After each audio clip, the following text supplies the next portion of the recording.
He was running through the rain, his shoes splashing mud across the empty street, the sound of sirens echoing somewhere in the distance. His heart pounded louder than the storm, heavier than the water soaking his clothes. In his trembling hands, he held a crumpled letter, the one he swore he would never write. "I love you, Dad." Those 4 words sat on the page like broken glass, sharp and painful, because for years he hadn't been able to say them. If you believe in the power of love, kindness, and second chances, please take a moment to like, comment, share, and subscribe to this channel. It helps us bring more emotional and life-changing stories to you. Ethan grew up in a small, worn-out neighborhood, the kind of place where dreams rusted faster than old cars and laughter was a rare visitor. His father, David, was a factory worker, a quiet man with hands like cracked leather and eyes that seemed to carry storms.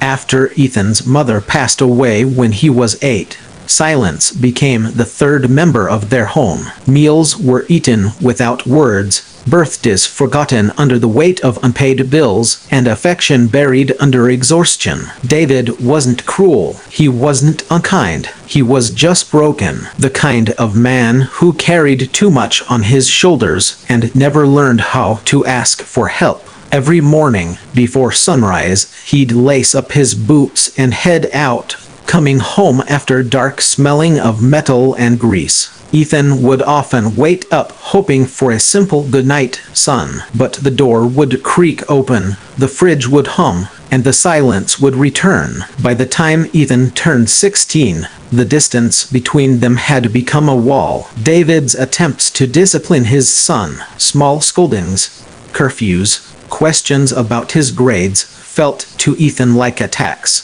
The boy started rebelling, staying out late, talking back, bringing home anger that had no clear source. "You don't care about me," he once shouted. David didn't reply. He just looked at him, a flicker of pain in his tired eyes, and went to his room. Years passed like that. Ethan graduated high school without his father in the audience. He got into college out of town, and when he left, he didn't say goodbye. His father didn't call. For 5 years, they lived separate lives, Ethan chasing a future, David living in the shadow of the past. The few times Ethan thought about calling, pride stopped him. Why should I be the one to reach out? He'd think. He never showed up for me. But deep down, in the quiet moments of his small apartment, he missed him. Not the stern father or the quiet house, but the little things, the smell of his father's coffee in the morning, the sound of his boots on the wooden floor, the way he'd fix anything that broke without saying a word. Those memories crept in like ghosts. One night, Ethan got a call from a neighbor back home. The voice on the other end was trembling. "It's your dad." He collapsed at work. "They're taking him to the hospital." The world went silent. Ethan dropped his phone, his chest tightening. 1,000 memories flashed in seconds, all the words he'd never said, all the moments he'd wasted being angry. He drove 6 hours through the night, the rain blurring his vision, his hands gripping the wheel until his knuckles turned white. When he arrived at the hospital, he found his father asleep in a bed, tubes running from his arms, his skin pale and fragile. The doctor said it was a heart attack. Years of stress, poor diet, exhaustion. He'd be okay, but he needed rest and support. Ethan sat there, staring at him, and for the first time, saw not the strict father he resented, but a man who had given everything just to survive. The rough hands that once scared him were the same hands that had held him as a baby, worked overtime to keep food on the table, and sacrificed everything without asking for anything in return. That night, Ethan went home, the same old house that smelled faintly of dust and loneliness. He looked around at the peeling wallpaper, the photos on the walls. There was one of him as a kid, sitting on his father's shoulders, both laughing. Caught in a moment of joy Ethan barely remembered. He sat on the couch and cried, quietly, painfully, because now he understood what his father's silence had meant. It wasn't lack of love, it was fear. Fear of not being enough. When David woke the next morning, Ethan was sitting beside his bed. For hours, they didn't speak. But then Ethan reached out, placed his hand over his father's, and said softly, "I'm here, Dad." The old man turned his head, tears welling in his tired eyes, and whispered something Ethan hadn't heard in years. "Thank you, son." In the weeks that followed, Ethan stayed. He cooked, cleaned, and helped his father work again. Slowly, their bond began to heal in the small things: shared breakfasts, quiet car rides, evenings spent watching old movies. There was laughter again,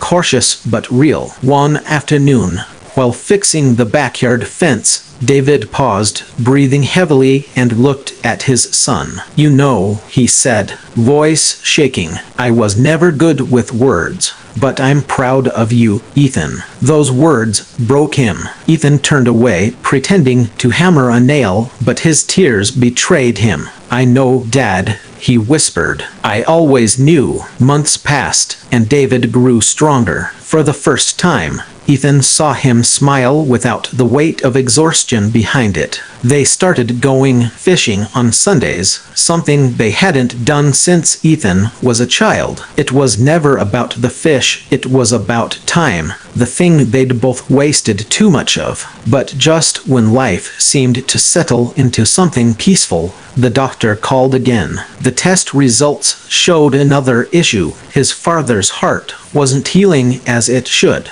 There was damage, irreversible. They could only manage it, not cure it. Ethan felt the world collapse again. He didn't cry in front of his father this time. Instead, he smiled, made jokes, cooked his favorite meals, and made every day count. Deep inside, he was counting the moments, knowing one day they'd end. One evening, while sitting on the porch watching the sunset, David said quietly, "Do you remember that time you asked me why I never said I love you?" Ethan froze. His father's eyes glistened with tears. "It wasn't because I didn't. I just didn't know how to say it without breaking." Ethan nodded, his throat too tight to speak. He reached over, placed his hand over his father's, and whispered, "You don't have to say it, Dad. I know." David smiled weakly. "No," he said. "This time I want to." He looked straight into his son's eyes and said, "I love you, Ethan.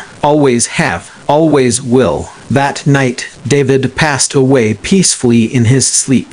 No noise, no pain, just the quiet rhythm of a heart that had finally found peace. When Ethan found him the next morning, he didn't scream. He sat beside him, holding his father's cold hand, tears streaming silently. He whispered the words he'd once written on that crumpled letter, "I love you too, Dad." Weeks later, Ethan stood at his father's grave, the wind carrying whispers through the trees. In his hand was that same letter, now unfolded, the paper worn and damp from rain. He placed it gently on the headstone. "I wish I'd said it sooner," he said softly. "But I know you heard me." He turned to leave, and for a moment he swore he could hear his father's voice in the wind, gentle and full of love. "I know, son. I always knew." If this story touched your heart, please like, comment, and share it so others can feel the same warmth of love, forgiveness, and second chances. And don't forget to subscribe for more heartfelt stories like this. Before we end, I have a special request. Broken heart in the comments. Write "I love you, Dad," not just for the story, but for your own father, wherever he may be, because sometimes those 3 words are the ones that heal everything we never said.